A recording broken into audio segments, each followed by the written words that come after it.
Oke, kita lanjut ya teman-teman. Kalau tadi sebelumnya kita belajar terkait load SQL, kita lanjut ke BigQuery, service BigQuery. Jadi kita mungkin bakal ngeksa miningnya apa sih? Bahasanya gimana nih? Ngeksa mining kah? Atau eksa mining kah? Examining. Ya, eksa mining ya. Jadi bakal memeriksa data terkait billing menggunakan service BigQuery. Oke. Jadi nanti kita bakal bikin dataset dan tabelnya, terus nanti untuk datanya itu udah ada dalam bentuk file ya, kita tinggal import aja ke paket yang connect ke BigQuery-nya, terus kita coba ngejalanin query ke dataset yang udah ada di dalam paket buat mencari sesuatu. Aku nggak tahu sesuatunya ini apa. Kalau gitu aku coba langsung tak klik start aja.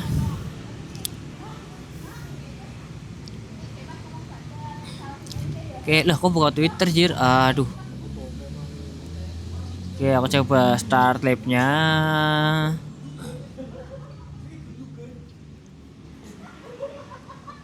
Oke, di sini Gmailnya itu ada masih login ya. Aku coba logout dulu. Aku coba logout Gmail. Hapus akun biar enak coy.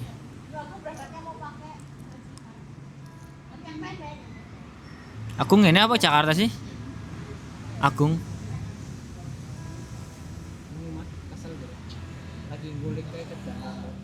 Dan isi full remote berarti. Gemblung. Nah, pertama kita bakal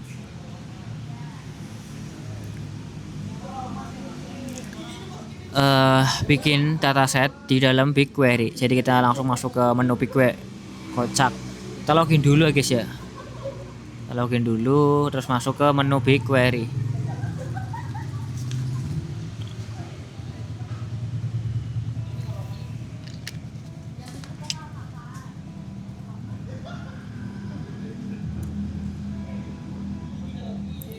Oke, langsung masuk ke menu BigQuery. Nanti tuh harusnya di dalam BigQuery ini ada dataset ya. Nah, di dalam BigQuery itu kayak gini ya, dia ya memang dia masuknya tuh ke service entah data atau analitik gitu. Wait, di bagian sini kita pilih view action di sebelah project ID-nya kita, terus klik dataset action di sini kah? Create dataset. Untuk namingnya kita kasih nama billing dataset, dan data location-nya ini kita taruh di US ya, jadi multiple region di US. Jadi masuk selera ranya deh. Kok lanjut recording. Selamat lah. Lah kasih nonton iki. Nah, bisa.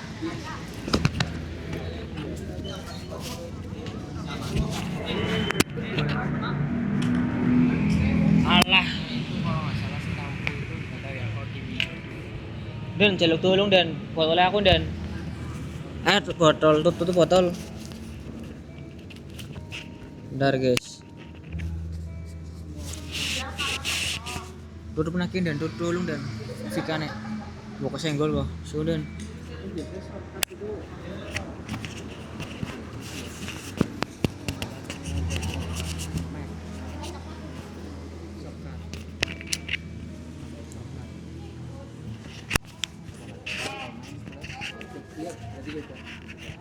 Bentar. Nah, wah gimana ya biar bentar, aku agak mundur kali ya.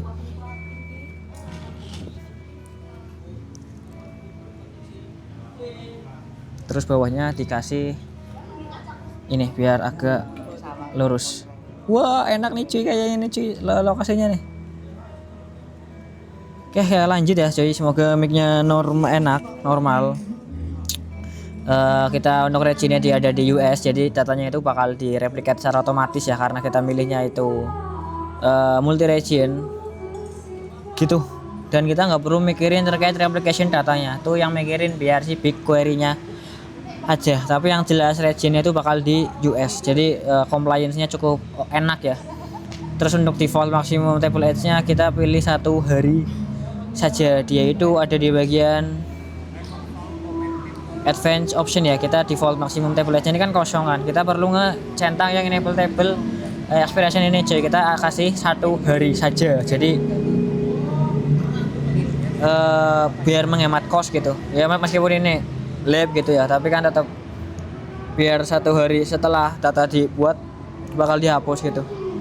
Oke, kalau udah diklik create dataset, sisanya biarkan default aja.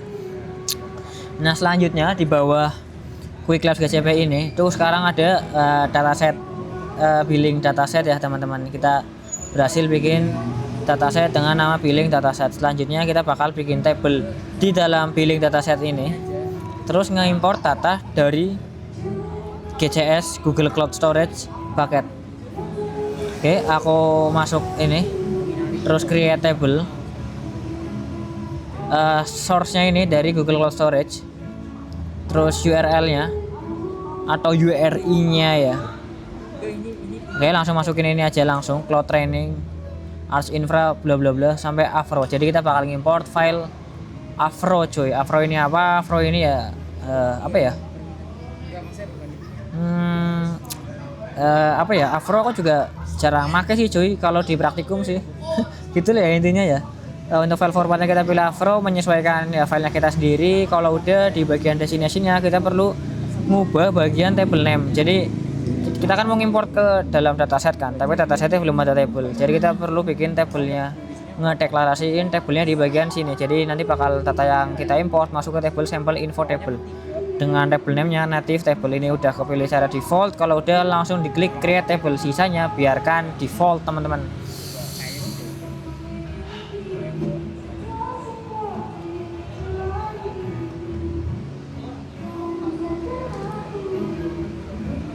Oke, kalau udah aku coba cek my progress, dia mungkin cukup lama ya. Nah, dia yang kebuat ini jobnya cuy, bukan tabelnya tapi jobnya, karena dia lagi proses ngimport. Nah, di bagian sini udah ada muncul nih table sample info tablenya, dan di sini datanya itu udah mulai masuk nih. Udah ada skema udah masuk. Untuk datanya aku nggak tahu cara ngeceknya gimana. Kayaknya di sini deh.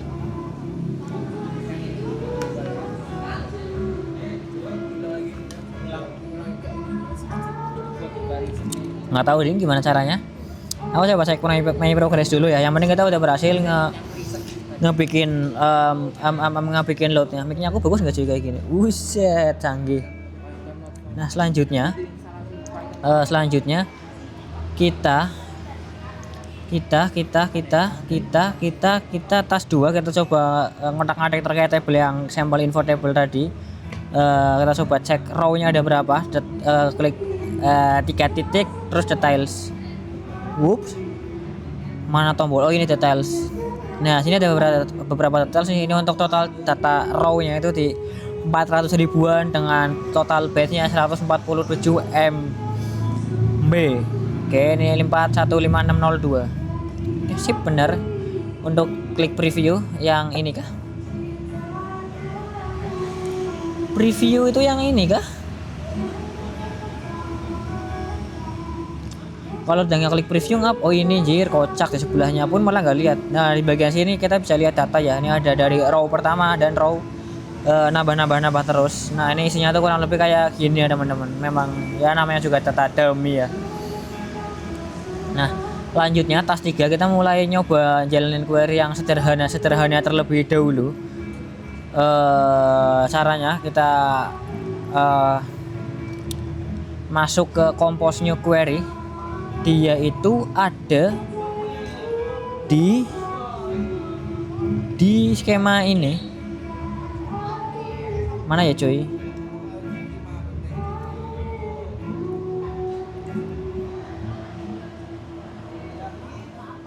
Di field cost katanya. Cost ini kah? Terus compose new query. Mana ya cuy?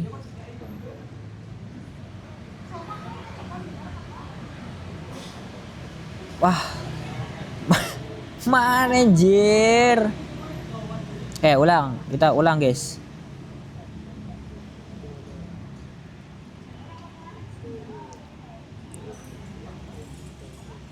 billing dataset dan table ID ini. Oke, benar.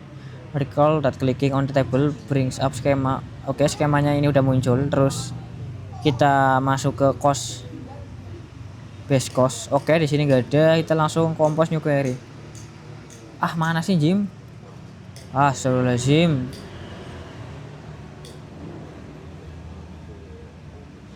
Mana ya cuy?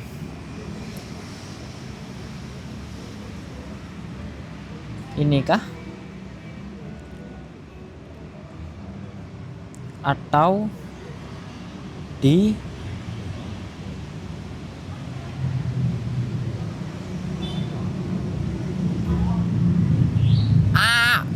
caranya gimana sih ini kah query? Oke. Sebelumnya dia ngelimit ke 1000, kita coba run. Dia bakal nge-print data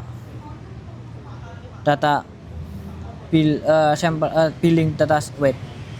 Dia bakal ngambil data yang dari field cost yang value-nya itu di atas 0. Di sini itu ada banyak, aku nggak tahu gimana cara nyari terakhirnya. Kayaknya ini deh. 70765 ada nggak? Oke, ada. Aku coba submit dan benar. Terus aku coba cek my progress. Nah, ini aku nggak tahu nih. Oke, benar. Berarti cara jalanin query itu di bagian plus aja ya cuy. Nah, terus task terakhir ini mungkin lebih detail ya, sama kayak tadi. Kita bakal nge-select billing account ID, project name, service description, currency conversion rate, cost, usage amount, usage pricing unit dari dataset yang sama. Jadi dia bakal nge-print semua dari field yang ini. Oke, aku coba run. Harusnya lebih berat. Waduh. Oke, ini aku coba paste billing account ID, dia nggak ada cuy katanya. Oke, dia lagi query. Wah, cepet banget sumpah, dia ada 400.000. Bener ya, ada 415602. Oke, bener. Nah, terus kalau buat nyari data hanya 100 records aja. Ini kan yang muncul kan 400.000 kan kebanyakan kan. Kalau mau kita cari 100 aja itu kita bisa pakai query limit cuy. Kita tambahin query where kondisinya costnya lebih dari 0. Aku coba copy lagi, nanti harusnya maksimal di sininya itu hanya muncul 100. Terus juga costnya harusnya paling kecil 1. Yang ini maksudnya lebih dari 0 ya, termasuk 0, sekian ya. Nah, sini total maksimal cuma 100 coy, sesuai yang kita setting di sini. Nah, selanjutnya kalau kita mau nyari yang minimal costnya 10 saja, 10.000 lah, karena kan costnya ini desimal kan, tapi kita nggak pakai limit. Dia bakal muncul. Oke, dia nggak kasih tahu. Nah, dia ada 29 data. Selanjutnya buat nyari produk dengan data yang paling banyak di records, kita bisa pakai perintah. Pertama di count dulu billing recordsnya dari datasetnya kita. Terus di ini apa sih cuy? Di deskripsiin ya? Nggak tahu cuy. Bentar. Kayaknya di deskripsiin deh ininya deh. Nah ya. Jadi description Compute Engine ini di billing records ini paling banyak. Dia muncul 281.000 kali, alias yang ini most kan ya ini. Most records. Oke, berarti yang ini. Oke, sip. Selanjutnya untuk nyari produk yang lebih dari $1 dan most frequently used, kita bisa pakai query select. Terus count-nya dihitung, cost-nya lebih dari 1. Nah, nanti bagian billing records ini dia bakal order berdasarkan terbanyak terlebih dahulu. Jadi kalau nyari terbanyak ya cek aja di row pertama, cloud storage. Di billing record itu ada 62. Cloud storage dengan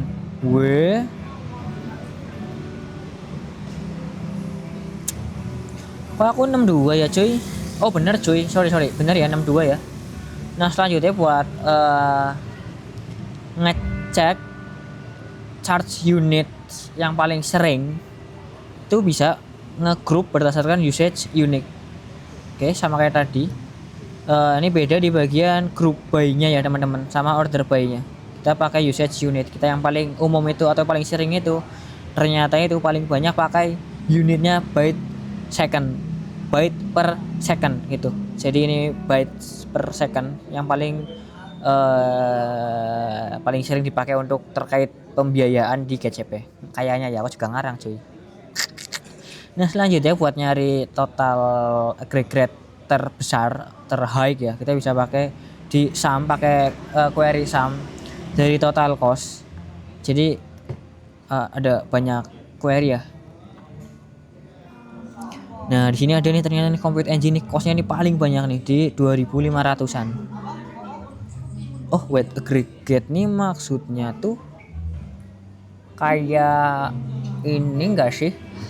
Instance 1, instance 2 itu ditambah-tambahin semua, jadi total harga yang ada di menu kalau kita borong itu di 2.500-an. Ya enggak sih cuy kalau maksud aggregate gini?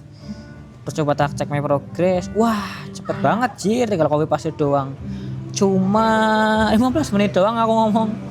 Oke, gitu teman-teman. Jadi tadi kita berhasil bikin dataset di BigQuery. Terus ya juga tadi kita ngimport data Avro dari